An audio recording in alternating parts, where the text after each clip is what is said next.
ત્રણે ત્રણ સ્વામી લુખાઓ એટલે તમારે વધારે જ ખંજવાર આવતી હોય તો ક્યાંક બીજે હોયા જતા હોય તો કોકને લાલચું આપી અને તમે આવા કૃત્ય કરો છો. નમસ્કાર મિત્રો, ફરીવાર એક નવા વિડીયોમાં તમારું સ્વાગત છે. તો મિત્રો, વાત કરી તો હાલના ટાઈમમાં રાજકોટથી સૌથી મોટા સમાચાર મળી રહ્યા છે. જે આ મિત્રો તમે સમાચાર સાંભળીને ભાઈ તમે પણ ધ્રુજી જવાના છીએ.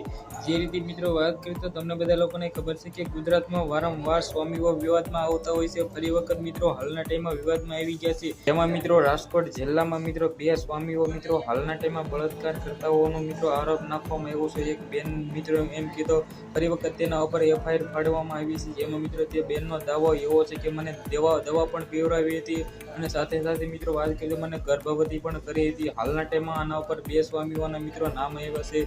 તે નામ આવતા જ મિત્રો હાલના ટાઈમમાં સોશિયલ મીડિયામાં એક ભાઈનો વિડીયો વાયરલ થઈ રહ્યો છે. ખુલ્લેઆમ મિત્રો ગાળોવાળી કરી રહ્યા છે.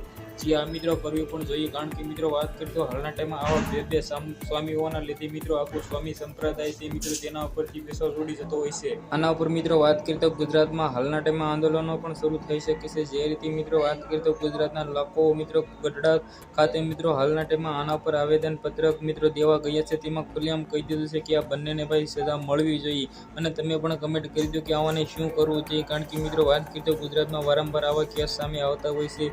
જેથી મિત્રો એમ કીધું જે ખરા આપણે બેન દીકરી હોય છે તેના મિત્રો નામ પણ ખરાબ થતા હોય છે. સાથે સાથે મિત્રો આવા આપણા એમ કીધું જે છોકરાઓ છે, બચ્ચાઓ છે, બાળ જેવા મિત્રો આપણા નામ પણ ખરાબ થતા હોય છે હિન્દુ ધર્મના. તો આના વિશે શું કેવું છે કમેન્ટ કરવાનું બિલકુલ ભૂલતા નહીં. આજના વિડીયોમાં આટલી જ માહિતી. વધારે વિડીયોને શેર કરવાનું ભૂલતા નહીં. ફરીવાર એક નવો વિડીયો મળે ત્યાં સુધી બધા લોકોને જય હિન્દ, જય ભારત.